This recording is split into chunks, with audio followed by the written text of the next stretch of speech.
Welcome to Light Touch Tuning. Today we're tuning the Enduro Elite car.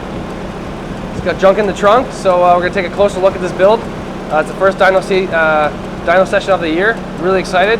April 3rd. Welcome to Canada. The snow's finally melted, so it's time to get into it. So let's take a look around the car and see what we got. So first we've got an intercooler but no turbo. But wait, it's in the trunk.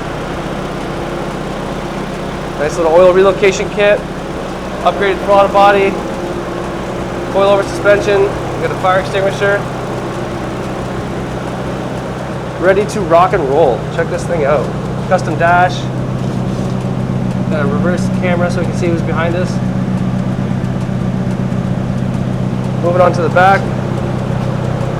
We got the turbo, baby! Junk in the trunk. Oh yeah, we better watch out. This thing's coming in hot. We also have a rear-mounted air-cooled intercooler. Nicely cut out the license plate hole. Really clean. Super cool.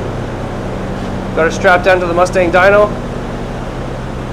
And we're expecting to get anywhere from 7 to 12 pounds today, roughly. We're hoping to maybe crack 200 horse, see how she does. I think we'll be in pretty good shape. We'll start off some light load. Light RPM, get into the load, do some heat cycles, check for leaks, and then we'll get into it. Should be easy with the setup we got here. A lot of thermal efficiency going on, so nice cool air. That'll go a long way, especially when the car is running for 8 hours straight on the track. So this is going to be really cool. The first heat check, make sure that we're not melting anything. Because on the first start of a new build, we got to make sure that we have good control of water, nothing's leaking.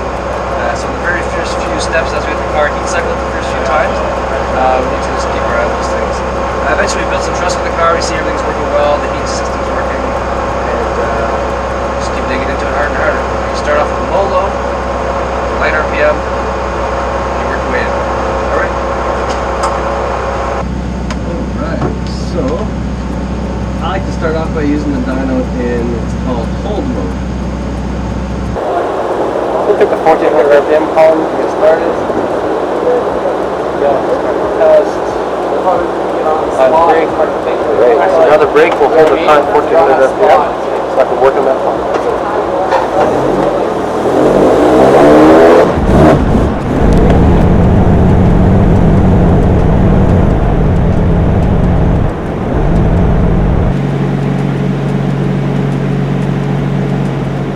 Alright, so we get a little bit of smoke coming up. We just finished the 1400 RPM column, and we're going to let the heat cycle cool off and keep an eye on things. Yeah, as the heat wrap just doing the first burn. What's that? Mostly coming from the back. Back there, yeah. Nice and dry on the floor still, that's good. Turbo's looking nice and clean back here, no drops on the ground. Beautiful. Alright. So one of the questions was, you're not doing pulls? Well, not yet. Pulls are like the last thing we start doing. We need to get the mid-range, the part throttle, most of the table shaped out so that we have a good idea of what we're going to have for fuel. And then we start doing more wide open throttle stuff as we move along, but we got to develop some rapport with the car and figure out if she can hold on. So we're going to work on the few low RPM columns and keep an eye on the heat cycles and any oil leaks, and as things go along we're going to progress nicely and we'll start making some jam. So now we're going to do the 1200 column.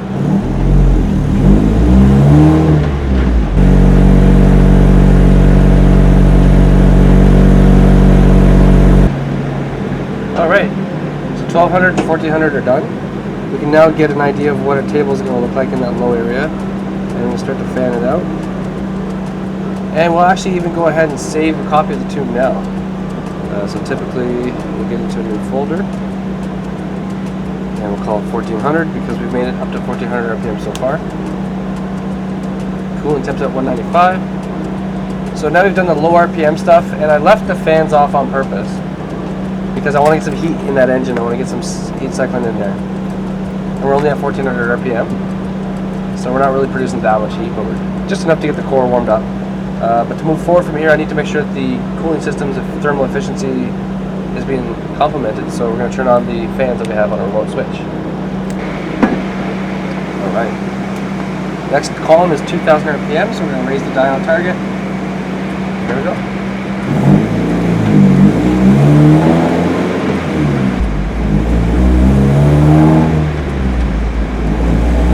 Nice tight gearbox on this one.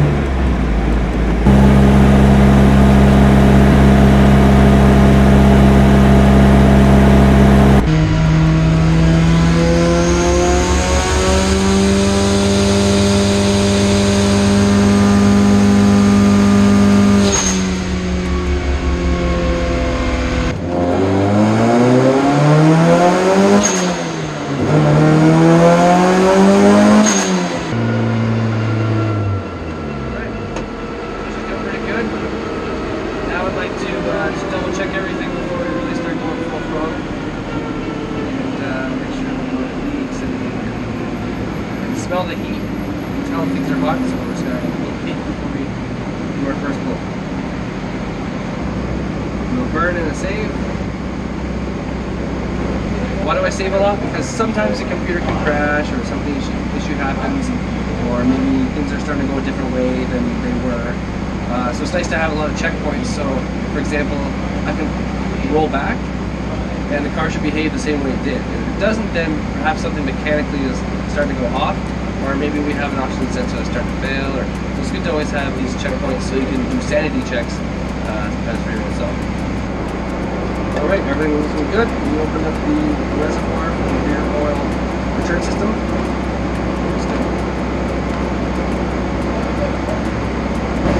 Next we're going to target the 2600 RPM column, so we should start doing some turbo noises this minute.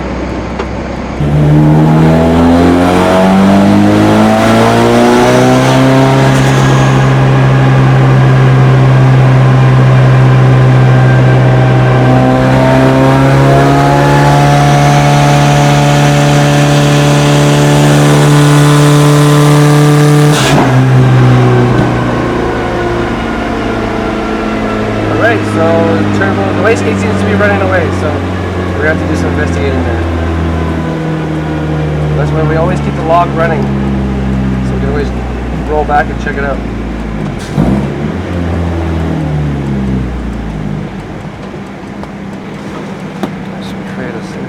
So we don't the wastegate's running away, like the turbo's running away. So I hit boost cut there.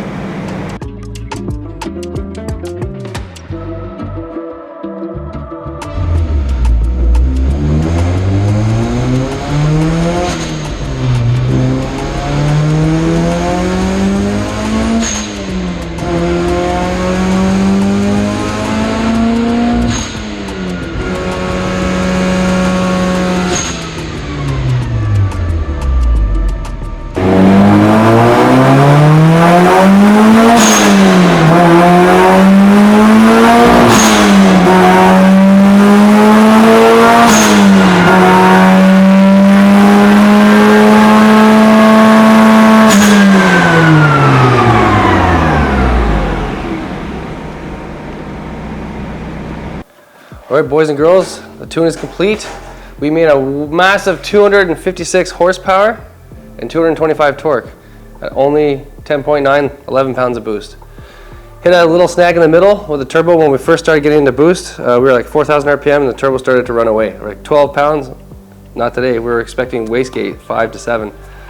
So we did a little inspection. Turns out the wastegate arm was binding a little bit.